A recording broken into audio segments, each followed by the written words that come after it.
Assalamualaikum warahmatullahi wabarakatuh. Alhamdulillahi rabbil alamin.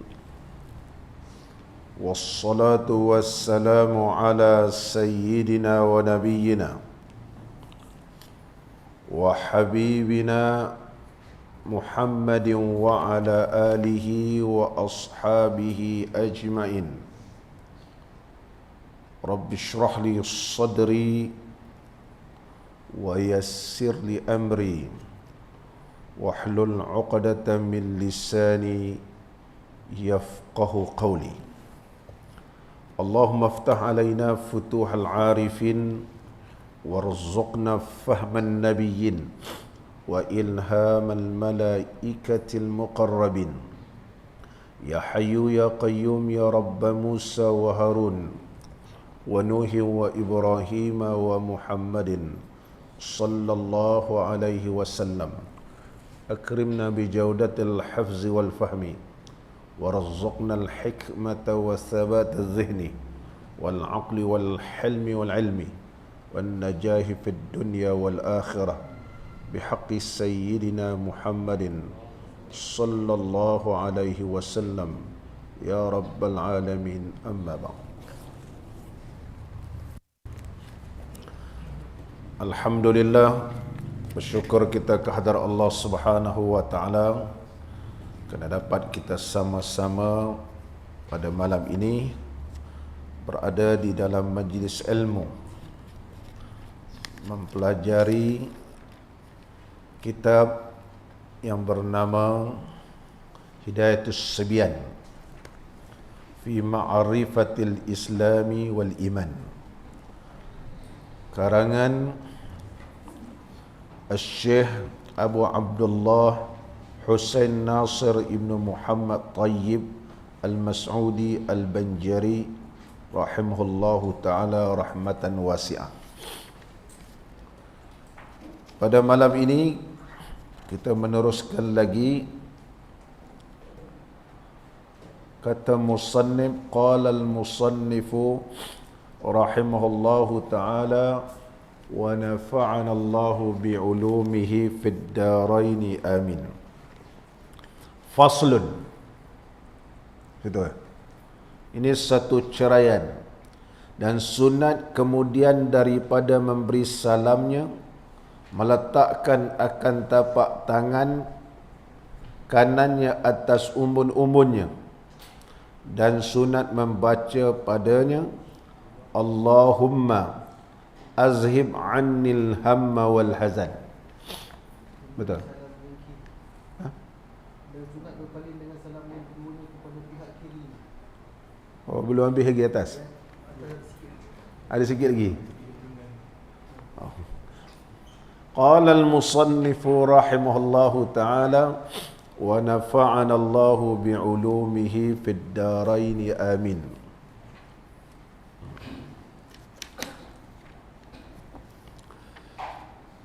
Dan sunat berpaling dengan salam yang keduanya pada pihak kirinya.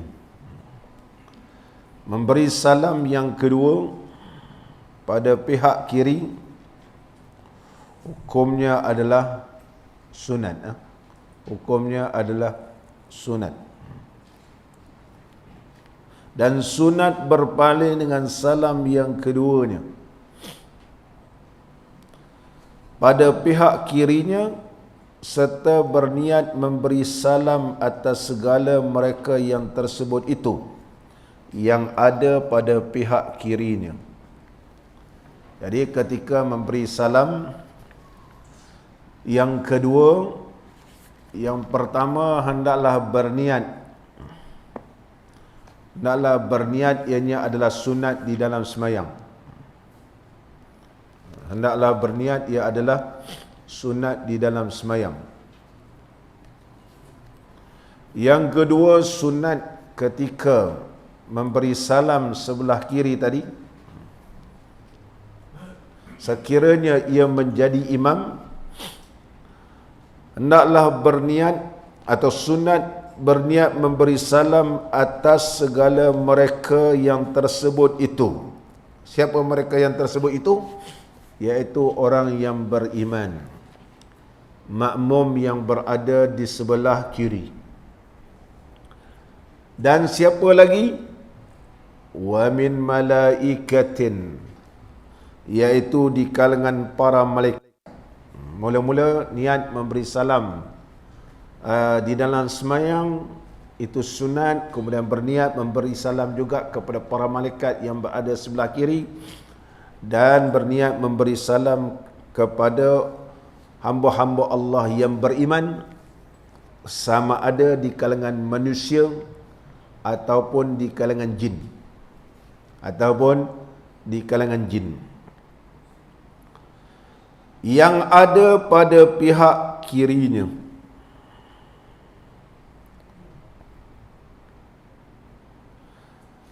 Bagi makmum pula, itu imam. Mana imam memberi salam sebelah kanan, berniat itu adalah rukun. Dan disunatkan keadaan berniat dengan salam yang pertama itu bermula daripada awalnya dengan niat keluar daripada solat. Mana bila dia salam pertama tu dia niat nak habiskan solat. Yusannu kaunuhu nawiyan bitaslimatil ula. Sunat bagi imam ketika memberi salam yang pertama berniat ma'a awwaliha, bermula pada awal as-salam, al-khuruja minas salah, iaitu keluar daripada semayang.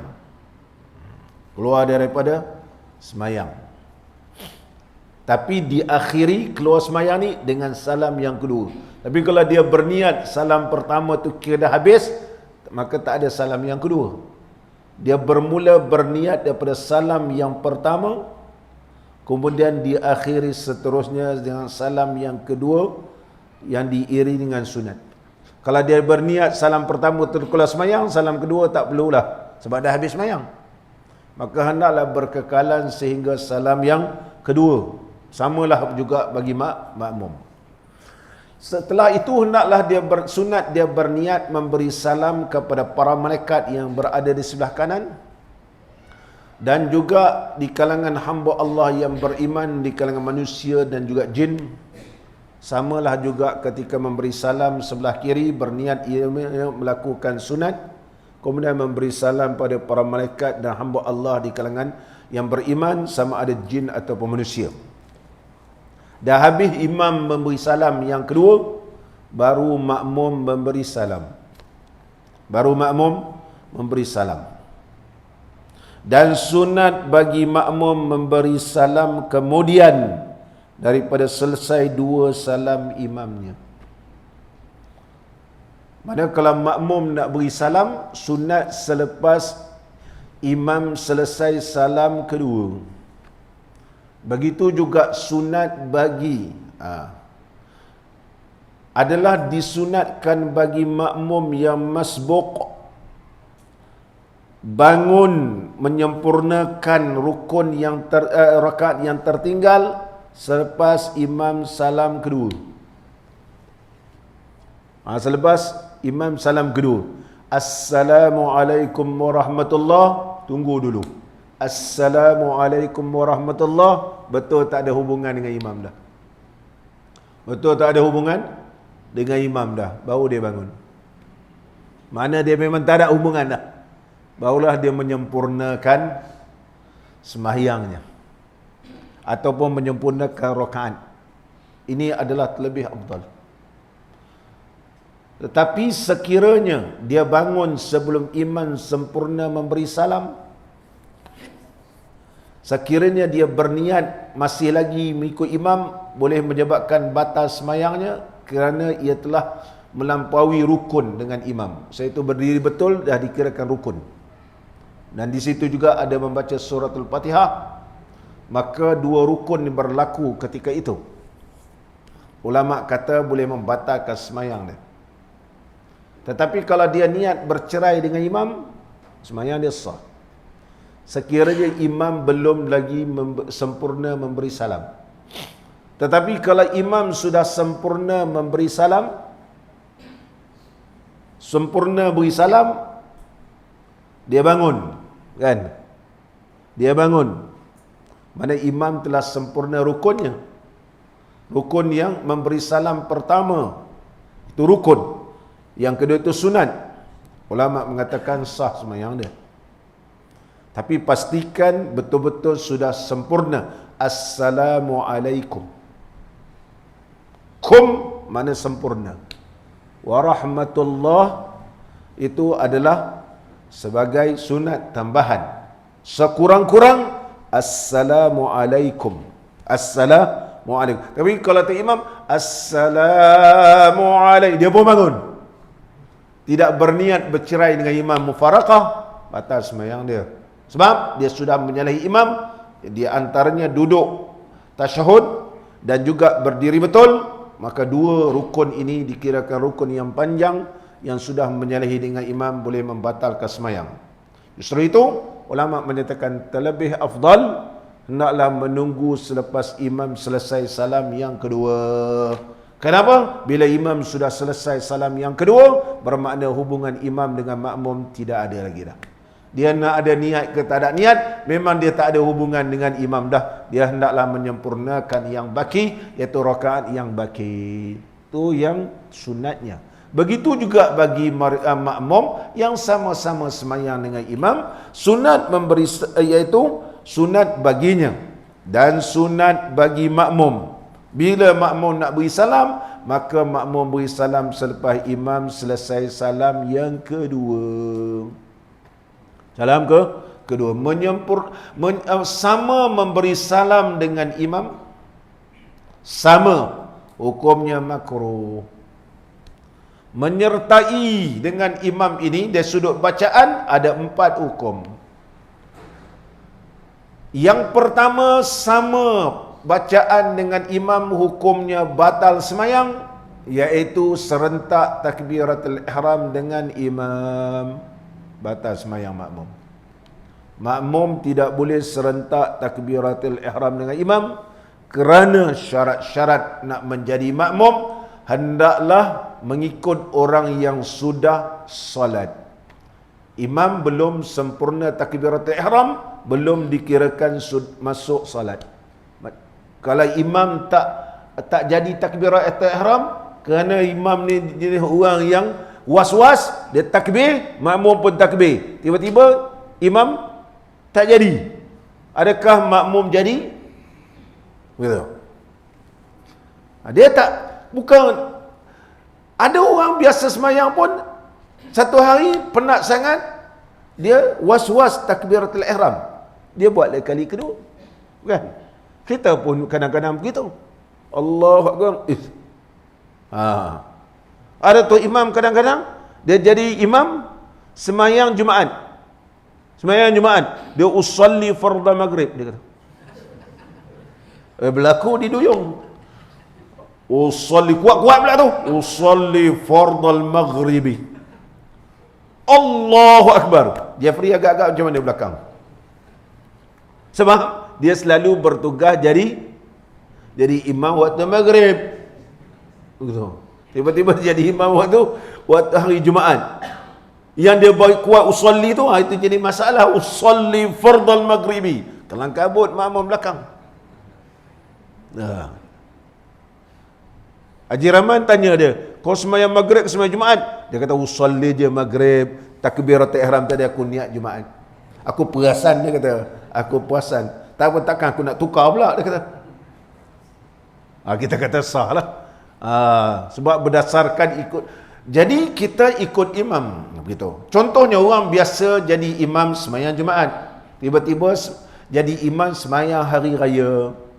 Dia biasa takbir sekali, Allahu Akbar, terus baca surah Fatihah. Makmum belakang subhanallah, subhanallah, kan? Sebab dia biasa jadi imam hari Jumaat. Setahun sekali hari raya korban, imam lain. Hari raya puasa, imam lain. Mana sekali je dia terlupa takbir 7 kali yang pertama. Biasa berlaku. Sekiranya imam sudah habis bismillahirrahmanirrahim, imam tak boleh reverse balik. Ataupun orang Melayu kata ghostan, betul. Ghostan tak ada bahasa Inggeris kan. Dia reverse balik ke belakang, betul. Dia ghostan balik. Makmum subhanallah, dia pun Allahu akbar. Allahu akbar. Bismillahirrahmanirrahim rukun. Allahu akbar itu sunat. Bertembung rukun dengan sunat, mesti utamakan rukun. Kalau dah habis bismillah, Bismillahirrahmanirrahim. Makmum tegur subhanallah, lantak kau lah. Lantak kau. Tapi bismillah subhanallah boleh. Allahu akbar. Boleh kerana belum sempurna bismillahirrahmanirrahim. Tapi dah masuk bismillahirrahmanirrahim, tak boleh pusing balik ke belakang. Tak boleh ghostan ke belakang, orang kata. Tak boleh kembali balik ke belakang. Muslimin dan muslimat yang dirahmati oleh Allah. Ini kisah makmum pula. Makmum pula ketika memberi salam yang pertama, hendaklah berniat itu rukun. Dan berniat keluar semayang berkekalan sehingga salam yang kedua. Kemudian macam mana? Bagi makmum, wa yanwi al-ma'mum bitaslimihi, maka hendaklah makmum berniat dengan salamnya atau taslimatihi, dengan salamnya yang al-ula, yang pertama, rukun. Kemudian dia berniat menjawab salam imam. Jawab salam imam. Naklah berniat menjawab salam imam. Niat dalam hati begitu. Wa yanwi ar-radda alaihi.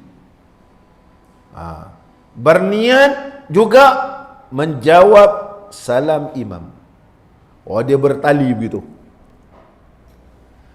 Kemudian memberi salam yang kedua, berniat memberi salam makmum di belakang. Begitulah seterusnya. Orang yang di belakang pula berniat, belakang saf ni pula berniat menjawab salam imam. Kemudian menjawab salam makmum dan memberi salam pada makmum belakang. Jadi jemaah ni sentiasa mendoakan yang sama-sama berjemaah mendapat kesejahteraan dunia dan akhirat. Ini sunnahnya. Membaca Allahumma inni as'aluka ridhaka wal jannah sebenarnya tak ada. Yang ada ni, inilah sunnah Nabi sallallahu alaihi wasallam. Kalau nak baca pun disebut, iaitu selepas salam yang kedua. Selepas salam kedua ada disebut membaca Allahumma inni as'aluka ridhaka wal jannah wa a'udzubika min sakhatika wan nar. Itu pun selepas salam yang kedua. Salam pertama syaratnya hendaklah muwalat berturut-turut. Cuba kita tengok syarat salam tadi. Keenamnya berturut-turut antara segala kalimat. Kemudian di antaranya juga hendaklah berturut-turut di antara salam pertama dengan salam yang kedua. Iaitu hendaklah muwalat, jangan dipisahkan. Dalam tempoh yang lama di antara salam pertama dengan salam yang kedua. Salam pertama dengan salam yang kedua. Jadi kalau kita baca Assalamualaikum warahmatullahi Allahumma inni as'alukal jannah. Kemudian kita beri salam yang kedua. Kita beri salam yang kedua. Berlakunya faslun tawil. Pemisahan yang panjang. Pemisahan yang panjang. Oleh sebab itulah pemisahan yang panjang ulama menyatakan boleh menyebabkan makruh. Pemisahan yang panjang. Salam pertama dengan salam yang kedua hendaklah jangan dipisahkan dengan pemisahan yang panjang. Pemisahan yang panjang. Ikutlah apa yang ada di sini. Oleh sebab itu hanya disebut dalam kitab fiqh wa yusannu alla yamuddahu. Jangan dipanjangkan salam pertama. Sebenarnya salam ni tak boleh panjang sangat. Jangan Assalamualaikum warahmatullahi gitu. Dia tak sunat gitu. Assalamualaikum warahmatullahi gitu. Jangan panjang-panjang. Assalamualaikum warahmatullahi. Yang pertama tu. Yang kedua panjang tak apa. Yang pertama. Oleh sebab itu menyebut wa yusannu alla yamuddahu. Disunatkan jangan dipanjang salam pertama. Li'annahu khilaful aula. Kerana ia menyalahi terlebih aula. Terlebih aula ni macam mana datang hukum ni? Apabila dalilnya bukan hadis mutawatir. Ada ulama kata makruh, dalil tak kuat. Nak kata boleh sebab Rasulullah sallallahu alaihi wasallam memberi salam pertama begitu ringkas. Jadi berdasarkan perbuatan Nabi sallallahu alaihi wasallam, siapa yang menyalahi bermakna menyalahi terlebih aula. Wa ayyusallima taslimatan saniyatan.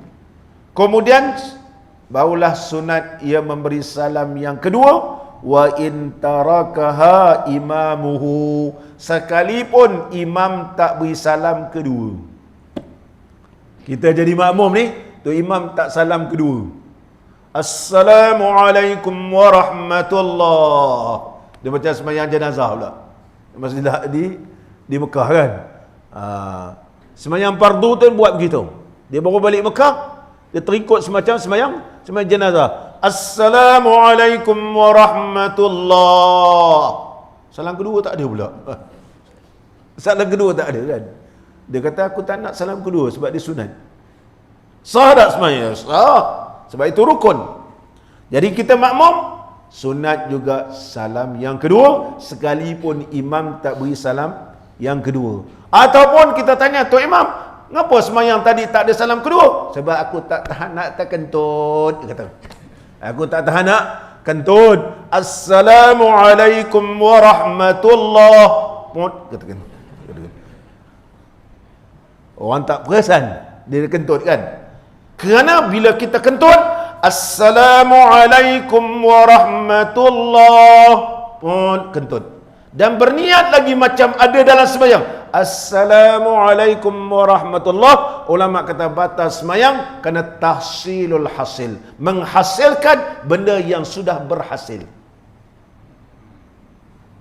Dah terhasil lah habis sembahyang. Kenapa salam lagi kedua? Ulama Syafi'i kata batas sembahyang kerana dia merasakan masih lagi dalam sembahyang. Kaedahnya disebut tahsilul hasil. Oleh sebab itu Tok Imam kata, aku nak terkentut, dia kata. Itu sebab aku salam pertama.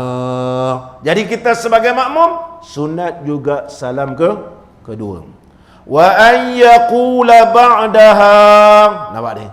Sunat dibaca selepas salam yang kedua. As'alukal fawza bil jannah. Bacanya salam kedua, bukan salam pertama. Ini disebut dalam kitab mazhab kita Imam Syafi'i. Dalam kitab kita pun tak sebut baca. Muniyatul musalli pun tak sebut. baca Allahumma inni as'aluka ridhaka wa jannah, sebelah kiri pula wa a'udzubika min sakhatika wan nar. Tidak terdapat mana-mana riwayat dan juga kitab-kitab mazhab kita Al-Imam Syafi'i. Kalau ditanya Syekh Ibn Taymiyah, dia kata apa? Bid'ah. Dan di dalam sebuah kitab yang masyhur, Akhta'ul Musallin, kesalahan orang yang salat, dia datangkan 4 pandangan ulama kerana ini dilakukan oleh ulama orang ahli sufi yang tanpa ada dalil dan hujjah dan menusuk kepada negara-negara orang Islam ni, termasuk Malaysia. Assalamualaikum warahmatullahi wabarakatuh. Allahumma inni as'aluka ridhaka wa jannah. Sini tak ada riwayat. Tak payah hamalah. Kerana berlakunya pemisahan yang panjang di antara salam pertama dengan salam kedua, sepatutnya ialah berturut-turut. Sepatutnya ialah berturut-turut, ataupun jangan dipisahkan masa yang panjang. Apa kadarnya? Jangan lebih kadar subhanallah. Lebih kadar subhanallah. Hatta baca beri salam pun hendaklah diringkaskan. Assalamualaikum warahmatullahi. Assalamualaikum warahmatullahi. Begitu. Nak baca salam yang selepas salam yang kedua. Ini yang disebut di dalam kitab mazhab Imam Syafi'i, di antaranya Syarah Muqaddimah Hadramiyah yang yang berjudul Bushrar Karim bi Syarhi Masail at-Ta'lim. Karang kitab mazhab Imam Syafi'i yang paling masyhur. Begitu. Setakat ni belum dijumpai. Belum dijumpai. Syekh Daud pun tak sebut. Semua kitab karangan Syekh Daud, sama ada dalam kitab Munyatul Musalli ataupun dalam kitab Bughyatul Tullab, pun tidak disebut. Al-Jawahirus Saniyah tidak disebut, dan Furu' Masail pun tidak disebut. Jadi kalau tak ada, kita tinggalkan, itu terlebih afdal. Kita tak kata batas semayang, tapi tak afdal. Begitu. Muslimin dan muslimat yang dirahmati oleh Allah Subhanahu wa taala. Seterusnya lagi.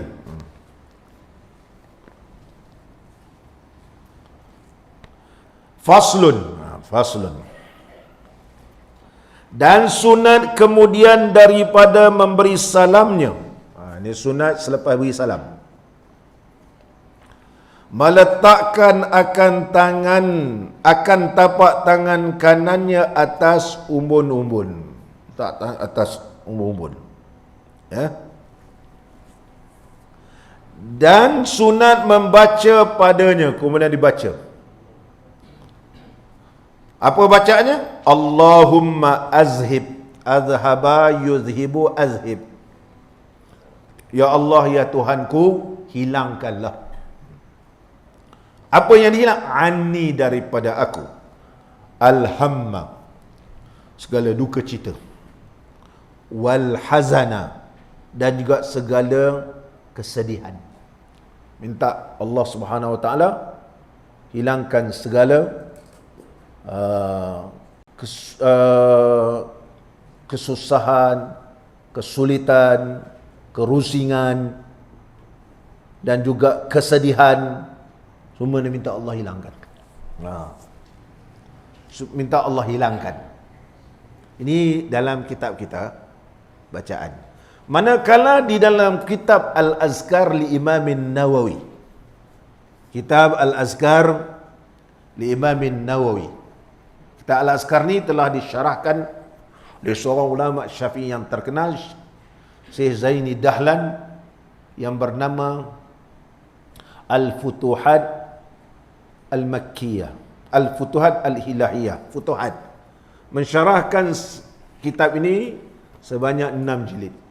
Asalnya Al-Azkar ni 2 jilid, 1 jilid dan jilid yang kedua. Dan sekarang ini telah diterjemahkan. Al-Azkar li Imamin Nawawi, seorang ulama hadis yang terkenal, Imam Nawawi, telah menyebut dalam kitab Al-Azkar dalam bab zikir selepas solat. Sebab bacaan ni lepas solat, tak ada kena mengena dia. Ada orang kata sapu muka baca doa ni jadi bid'ah. Ini lepas solat. Dan Imam Nawawi membawakan riwayat bacaan ketika menyapu muka ini. Bermula daripada atas, kemudian diturunkan ke bawah. Kalau dalam kitab kita bermula daripada umum pun, kemudian daripada kepala, kemudian dirautkan di muka. Begitu. Minta Allah hilangkan segala kerusingan, kemurungan, kesedihan. Dalam kitab kita. Orang tak percaya sebab ni kitab ni kuning. Hanya kitab Haji putih. Kitab saya kuning. Kitab kuning. Saya tak boleh baca kitab putih sebab dia akan, mata saya jadi tak apa jelas ni. Dia kelebihan baca kitab kuning, mata kita boleh tahan lama begitu. Sebab kitab mengaji kuning. Sebab pancaran begitu. Kalau putih ni lama-lama dia kelabu, lama-lama dia jadi putih. Sebab kitab dia kuning. Orang mengaji dulu dia tak ada lampu, pakai lampu pelita. Jadi oleh sebab itu bila kuning ni dia tahan lama. Mata kita insya-Allah tahan. Kita boleh, walaupun dah tua, kita boleh baca lagi walaupun tak pakai kacamata. Tak pakai kacamata. Adapun baca doa marhaban habibika wa nabiyika wa qurrata aini fakashafna anka ghita'aka fabasarka al-yawma hadid Allahumma salli ala man radda aina qatada. Itu kita tambah dengan selawat untuk bagi mata ni cerah begitu. Untuk mata cerah. Walaupun hadis itu dhaif, tetapi diamal oleh para ahli ulama. Saya baca dalam kitab Al-Azkar. Dalam kitab Al-Azkar Imam Nawawi menyebut ruwina, diriwayatkan kepada kami. Dua bacaan boleh. Kata Syekh Ibn Salah, rawaina atau ruwina. Tapi masyhur ulama hadis baca ruwina fi kitabi Ibn Sunni. Al-Imam Ibn Sunni mengarang kitab Amalul Yaumi wa Laylah. Imam Ibn Sunni ni seorang ulama hadis mengarang kitab amalan siang dan malam. Oleh sebab itu amalan kita ni, kalau kita ada zikir, kita baca waktu pagi sehingga sebelum tergelincir matahari. Itu mana kira pagi. Kemudian malam ni selepas waktu asar sehinggalah malam. Contohnya ada zikir dibaca untuk satu hari, kita bahagikan dua. Zikir hari Isnin katakan, kita bahagikan dua. Satu kita baca sama ada selepas subuh terus kalau kita sempat. Kalau orang bekerja tak sempat lepas sembahyang subuh, dalam subuh sekarang lewat kan, kemudian salam-salam dia dah pergi kerja, maka dia boleh baca zikir tersebut sebelum tergelincir matahari. Kemudian lepas asar barangkali dia tak sempat, maka boleh dibaca selepas maghrib dan selepas isyak sehinggalah tengah malam. Ini amalan siang dan hari dan malam. Al-Imam Ibn Sunni mengarang begitu. Ibn Sunni. Kalau amalan tu malah amalan Isnin, Selasa, contohnya selawat Dalailul Khairat li Imam Al-Jazuli, ada selawat hari Isnin, ada selawat hari Selasa. Dia bermula pada Isnin sebab kelahiran Nabi sallallahu alaihi wasallam hari Isnin, dan juga berakhir hari Isnin kerana Nabi sallallahu alaihi wasallam wafat juga hari Isnin. Oleh sebab itu disudahi juga dengan hari Isnin. Dalailul Khairat, petunjuk kebaikan, susunan selawat yang disusun oleh Al-Imamul Jazuli rahimahullahu ta'ala. Kuburnya ketika digali berbau harum dan jasadnya tidak dimakan tanah, hatta dia punya kain kafan masih lagi putih walaupun sudah berpuluhan tahun kerana pengambilan tanah digali-gali. Rupanya syekh ni tidak dimakan tanah kerana keberkatan selawat kata junjungan Nabi sallallahu alaihi wasallam. Ulama menyatakan dalam dunia ni 3 karangan yang paling, setiap rumah lah ataupun dalam sebuah negara tu, insya-Allah 3 perkara ni dalam dunia mesti ada. Paling masyhur iaitu Al-Quranul Karim. Setiap rumah ada Al-Quran. Di antara kitab hadis yang paling masyhur, Riyadhus Salihin. Kata-kata orang ngaji Riyadhus Salihin, Riyadhus Salihin. Dan yang ketiga, Dalailul Khairat. Dulu di Masjid Nabawi, 3 benda ini ada dekat rak dia. Dulu rak lah, cara dululah. Tapi selepas Wahabi ambil alih, Dalailul Khairat dibakar. Dalailul Khairat disusun oleh Al-Imamul Jazuli rahimahullah ta'ala. Walaupun ada terdapat cara bacaan selawat itu ialah hadis dhaif, tetapi dari sudut amalan Fadailul Amal tidak merosakkan akidah. Selawat kata junjungan Nabi sallallahu alaihi wasallam. Sama balik kita. Dalailul Khairat. An Anas radhiyallahu an. Mana diriwayat daripada Sayyidina Anas. Qala kana Rasulullah sallallahu alaihi wasallam idza qada salatahu masaha jabhatahu biyadihil yumna thumma qala ashhadu an la ilaha illallah ar-rahmanur rahim Allahumma azhib annil hamma wal hazan. Ini dalam Al-Azkar Imam Nawawi. Bukan jalan-jalan orang. Imam Nawawi ulama hadis yang terkenal. Kata Sayyidina Anas radhiyallahu an, adalah Nabi sallallahu alaihi wasallam apabila selesai solat, masaha jabhatahu, menyapukan dahinya. Dia sapu dahi.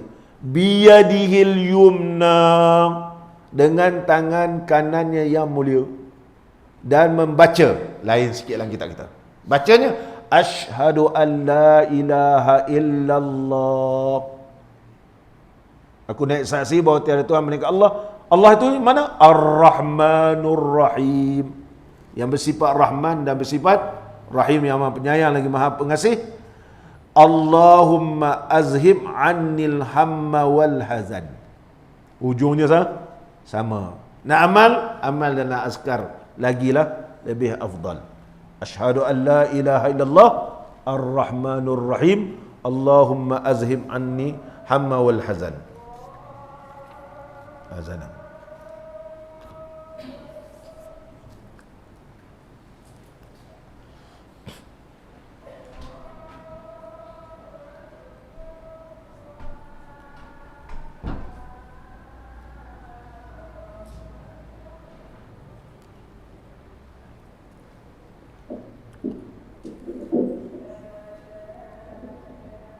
Subhanallah walhamdulillah wa la ilaha illallah wallahu akbar wa la hawla wa la quwwata illa billahil aliyyil azim. Allahumma salli ala sayyidina Muhammad wa ala alihi wa sahbihi wa sallim ya karim. Allahu akbar,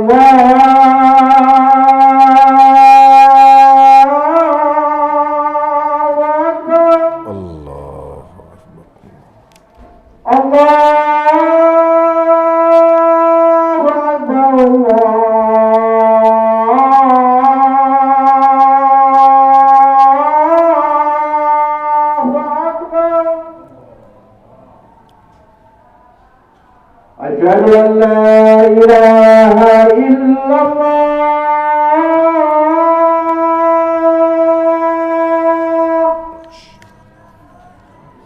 أشهد أن لا إله إلا الله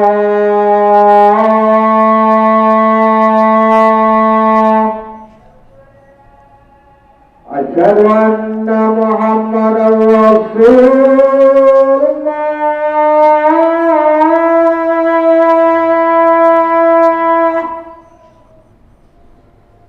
أشهد أن محمدا رسول الله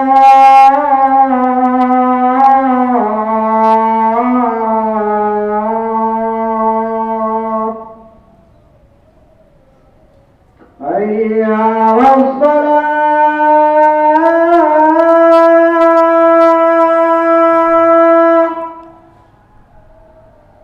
حي على الصلاة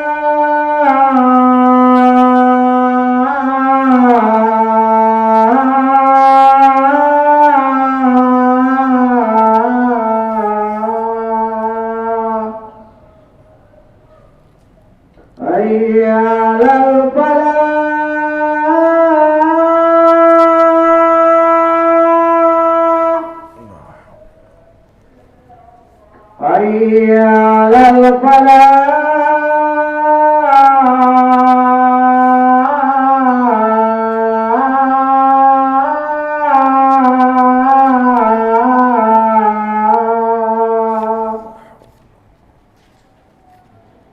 الله أكبر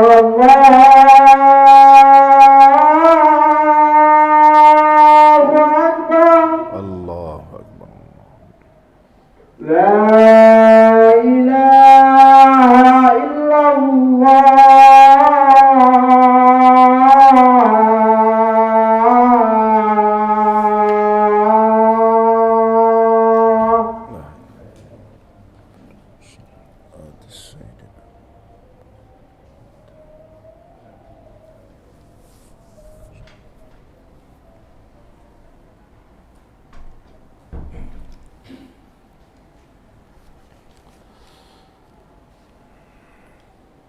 قال المصنف رحمه الله تعالى ونفعنا الله بعلومه في الدارين آمين.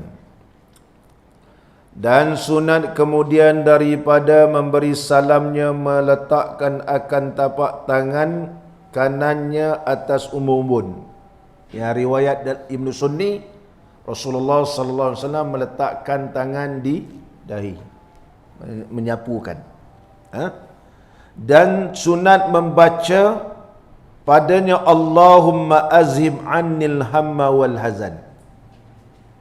Tak ada asyhadu an la ilaha illallah ar-rahmanur rahim.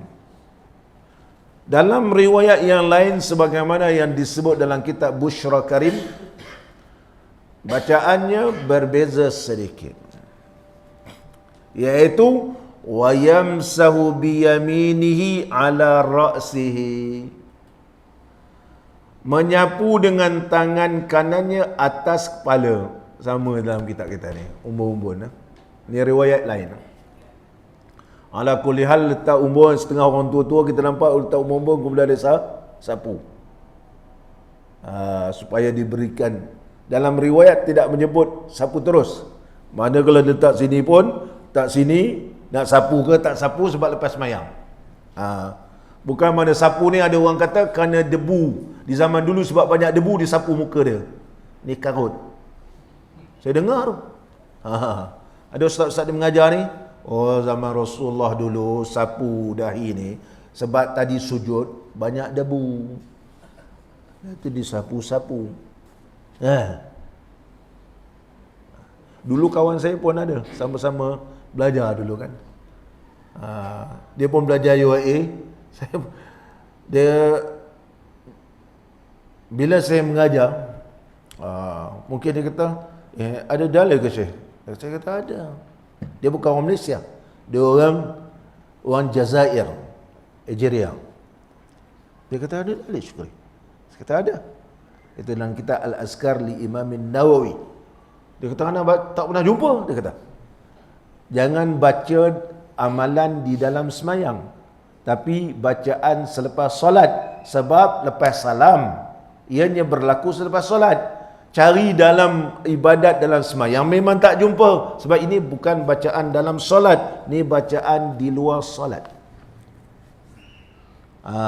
Kalau cari bacaan dalam solat memang tak jumpa sebab dia bukan bacaan dalam solat.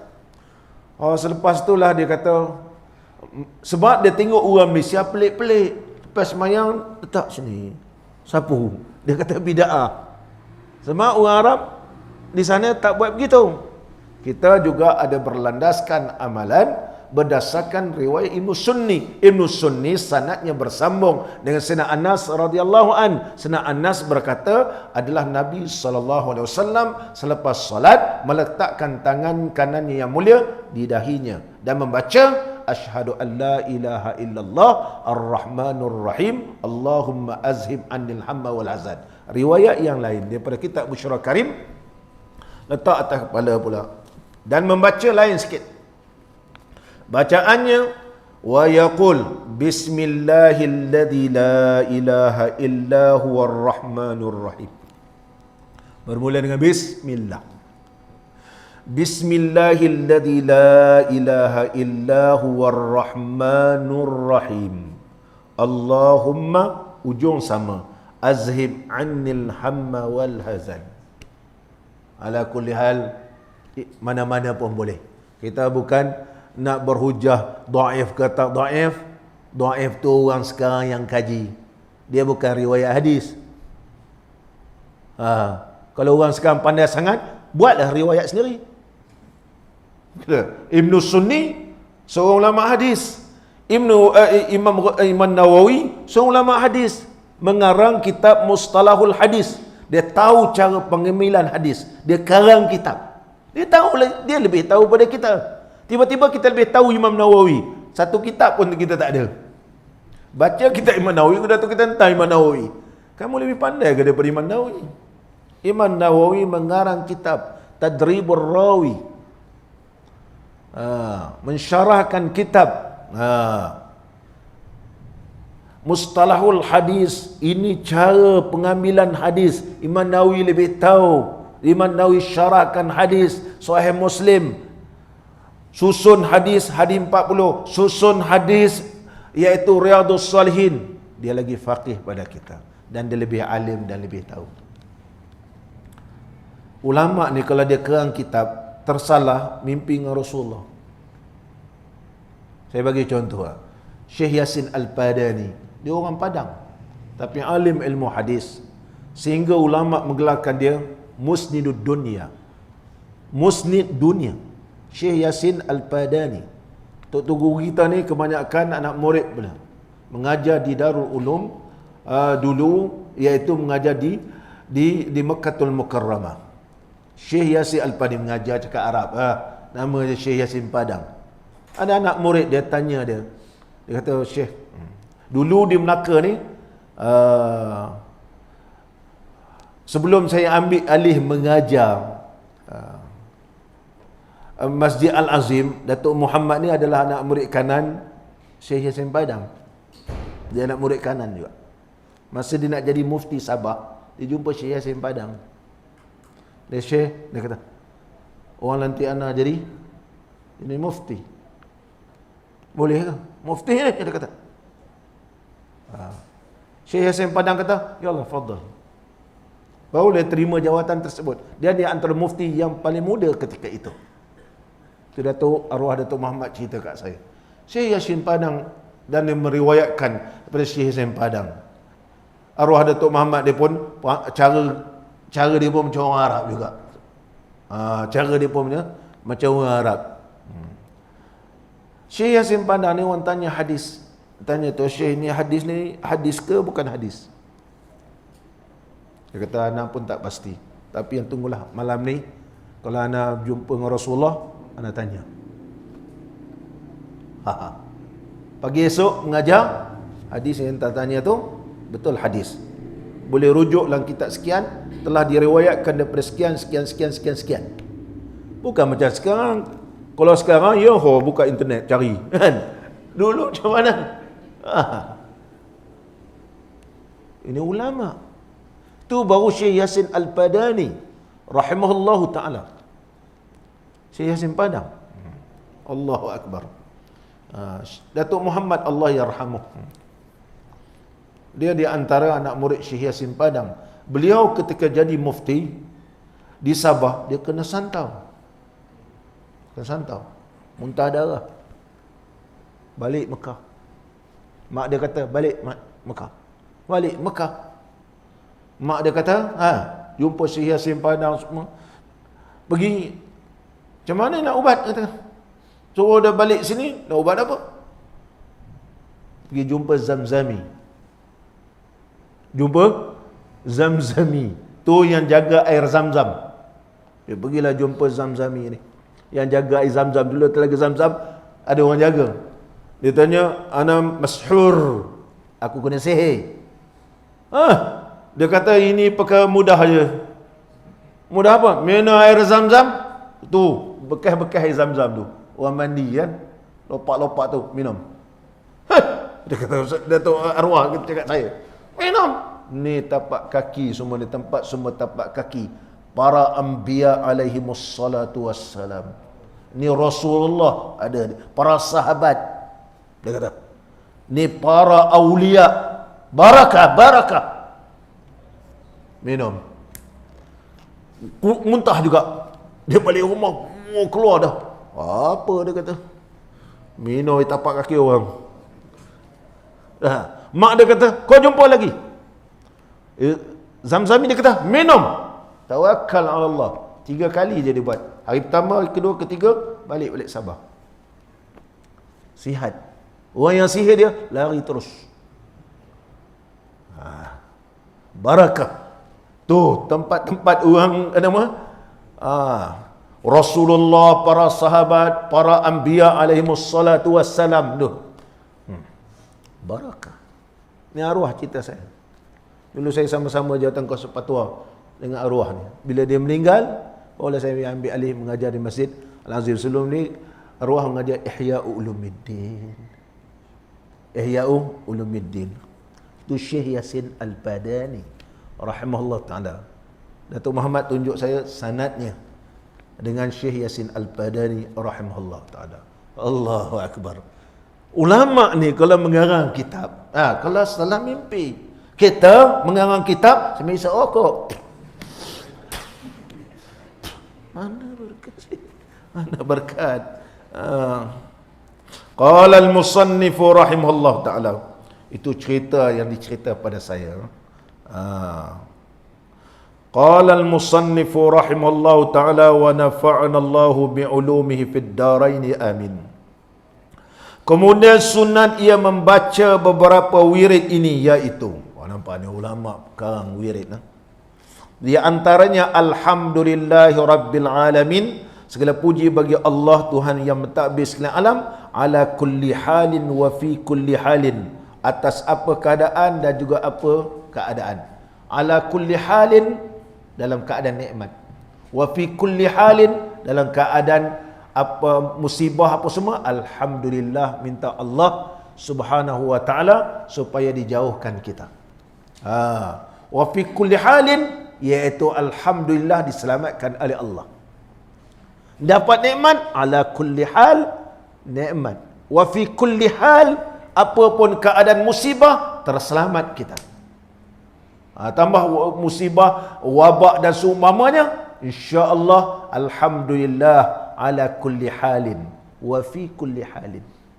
Tu sebab ulama susun supaya kita ni nikmat pun alhamdulillah, dalam keadaan musibah kita diselamatkan oleh Allah, alhamdulillah fi kulli hal. Ini diambil daripada hadis Nabi SAW, apabila kita ditimpa ataupun mendapat nikmat dan juga musibah, dimasukkan bacaan ini juga selepas solat.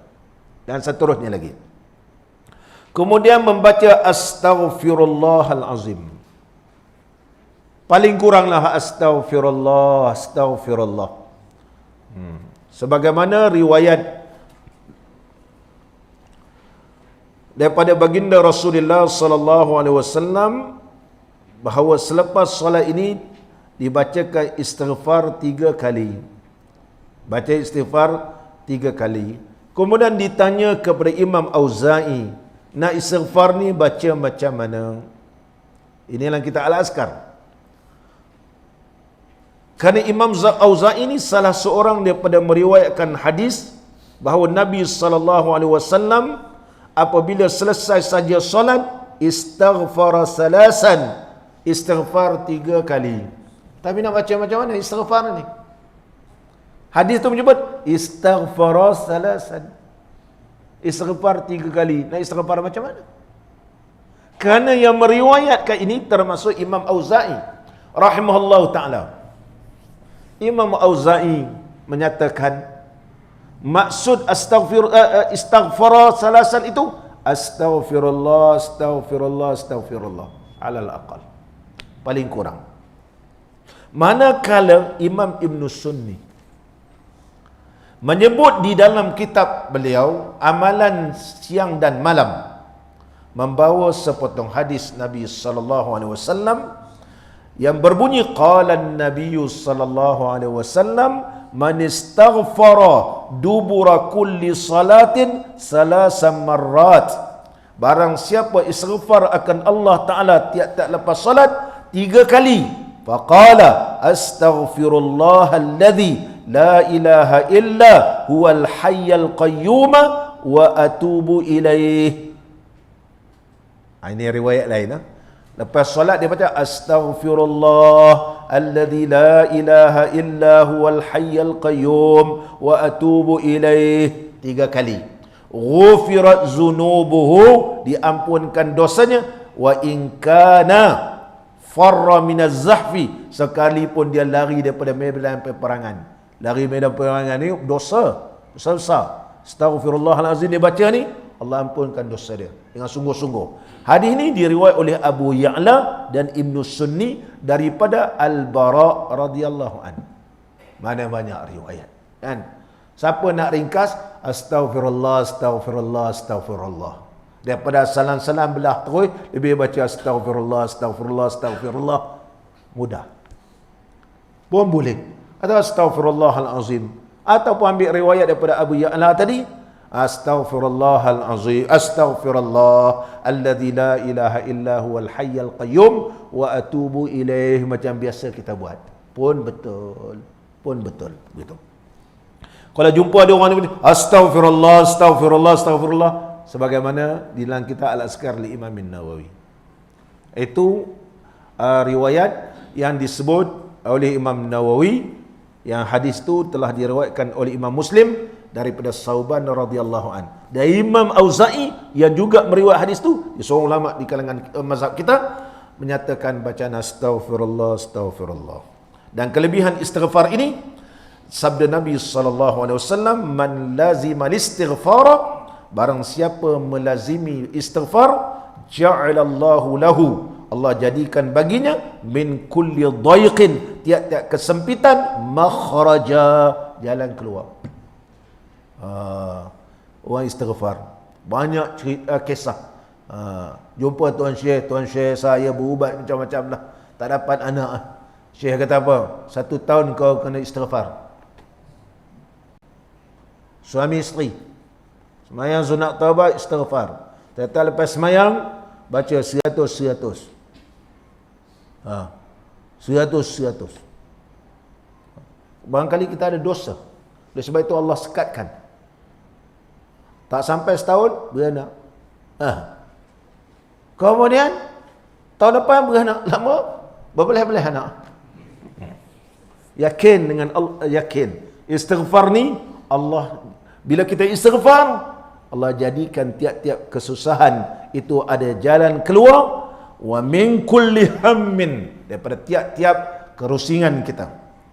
Farajan, ada dibukakan pintu ataupun dibukakan. Faraj ni makna memberi maksud dirunggakan. Kemudian warazaqahu min haitsu la yahtasib, dan Allah rezekikan rezeki yang tidak terhingga atau terhitung. Astaghfirullah, astaghfirullah. Paling ringkas astaghfirullah, astaghfirullah, astaghfirullah. 3 kali kan. Kemudian membaca Allahumma antas salam wa minkas salam wa ilaika ya'udus salam. Bacaan ini digabung 3 hadis. Sebenarnya bacaan paling ringkas yang diriwayatkan oleh Imam Muslim daripada Sauban radhiyallahu an, bahawa Nabi SAW lepas semayang membaca Allahumma antas salam wa minkas salam tabarakta ya zal jalali wal ikram. Ini paling ringkas. Allahumma antas salam wa minkas salam tabarakta ya zal jalali wal ikram. Yang panjang ni dia digabung dengan 3 hadis. Ini kita akan bahas pada pengajian akan datang. Saya bawakan riwayat, 3 riwayat sebagaimana dalam kitab Syarah Al-Azkar li Imam Nawawi. Sebab apa pengarang kitab kita ni gabung sampai 3 ni?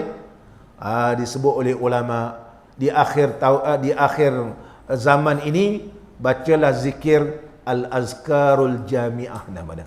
Zikir yang meliputi keseluruhan. Sebab kita bukan jenis orang rajin zikir. Orang dulu kuat zikir. Lepas ni dia zikir, lepas ni dia zikir, lepas ni dia zikir. Kita biar baca sekali, rangkum semua. Biar baca sekali, rangkum semua. Oleh sebab itu, Orang kata, kenapa lah Tok Syekh dia tak tahu ke hadis Nabi? Baca Allah mantas salam, wa minkas salam tabarak ya zal jalali wal ikram. Tahu. Tapi kenapa gabung sampai 3? Dia tahu zaman. Orang malas nak zikir. Malas zikir.